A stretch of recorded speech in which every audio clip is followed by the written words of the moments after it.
కూటమి ప్రభుత్వం మెడికల్ కళాశాలలు ప్రైవేట్ పరం చేసేందుకు కుట్ర పనడం దారుణమని ఎమ్మెల్సీ మేరిగ మురళి అన్నారు. గూడూరు సనత్ నగర్లోని వైఎస్ఆర్సీపీ కార్యాలయంలో కోటి సంతకాల సేకరణకు సంబంధించి సంతకాల సేకరణ ప్రారంభించారు. ఈ సందర్భంగా ఆయన మాట్లాడుతూ కుటుంబ ప్రభుత్వం పేద విద్యార్థులకు మెడిసిన్ చదువు దూరం చేసేందుకు P4 కింద మెడికల్ కళాశాలను ప్రైవేట్ పరం చేస్తుందని దుయ్యబట్టారు. అనంతరం సంతకాల సేకరణ చేపట్టారు. ఈ కార్యక్రమంలో వైఎస్ఆర్సీపీ టౌన్ నాయకులు, కూడూరు నియోజకవర్గ అనుబంధ విభాగ అధ్యక్షులు, మండల నాయకులు, పార్టీ కార్యకర్తలు మరియు పార్టీ శ్రేణులు పాల్గొన్నారు.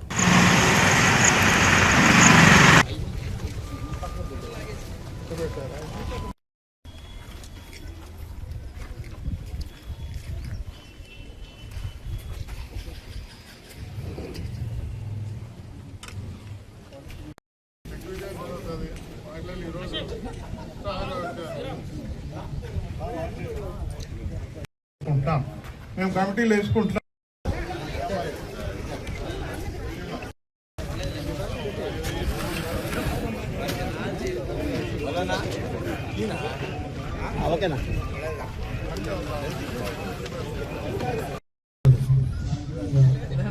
జరిగింది.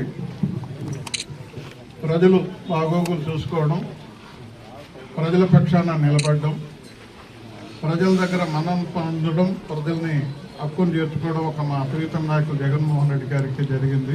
17 మెడికల్ కాలేజీలు గౌరవనీయులు మరి యువ నాయకులు, జనహృదయ నేత ప్రీతం నాయకులు జగన్మోహన్ రెడ్డి గారు సాధించుకోవడం జరిగింది. తర్వాత జగన్మోహన్ రెడ్డి గారు 17 కాలేజీలు గవర్నమెంట్ కాలేజీలు శాంక్షన్ చేసుకున్నారు.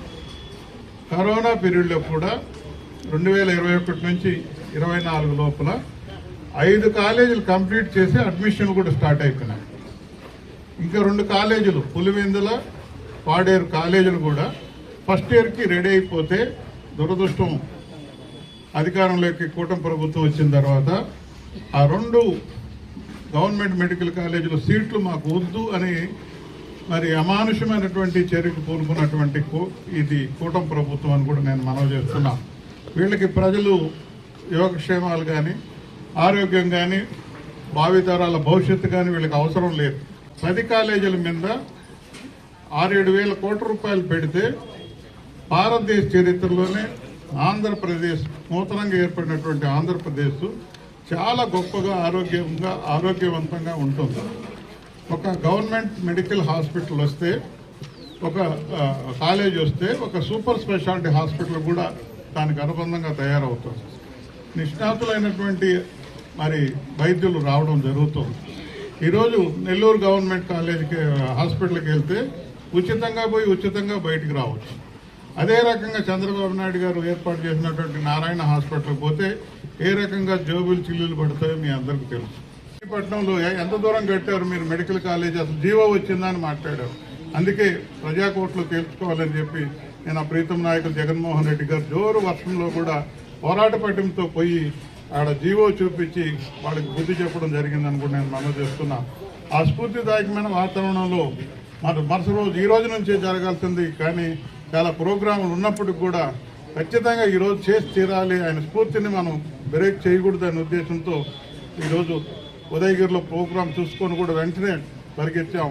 మా పార్టీ శ్రేణులంతా కూడా మా ఇన్వాల్వ్మెంట్ లేకపోయినా కూడా ప్రతి ఒక్కరు బాధ్యతతో జగన్మోహన్ రెడ్డి గారి మీద అభిమానంతో, ముఖ్యంగా మహిళలు ఈరోజు మరి భారీ ఎత్తున ఫోన్ చేయగానే అందరూ రావడం అంటే వైఎస్ఆర్ పార్టీకి భవిష్యత్తులో శుభ పరిణామానికి ఇది ఒక తొలి మెట్టని కూడా ఈ సందర్భంగా నేను మనవి చేసుకుంటాను. ఆదివారం మరి టౌన్ అంతా కూడా, పట్టణంలో ఆదివారం ఫ్రీగా ఉంటుంది కాబట్టి 2-3 వార్డులు పెట్టుకొని వార్డులకే మేము వెళ్ళి ఆ కార్యకర్తను ఉత్తేజపరుచుకుంటూ మరి ఇంటింటికి వెళ్ళి ఈ దురదృష్టకరమైనటువంటి వాతావరణాన్ని, మరి అమానుషమైన వాతావరణాన్ని మన ఉద్యోగ రూపంలో బుద్ధి చెప్పాలని తెలియజేసుకుంటూ, మరి నెక్స్ట్ మంత్ నవంబర్లో గవర్నర్ గారి అపాయింట్మెంట్ జరిగిన తర్వాత పెద్దలందరూ కూడా అక్కడికి వెళ్ళి ఈ సంతకాలతో పాటు ఊరేగింపుగా మరి లారీలో తీసుకెళ్లి జిల్లా పార్టీలు చేర్చడం, జిల్లా పార్టీ నుంచి మరి సెంట్రల్ ఆఫీస్ చేర్చి ఇవన్నీ కూడా ఆయనకి గవర్నర్ గారికి సమర్పించి, ప్రజల్లో ఈ కూటమి ప్రభుత్వం మీద ఇంత వ్యతిరేకత ఉంది కాబట్టి ప్రైవేటు వద్దు, మాకు ప్రభుత్వమే ముద్దు,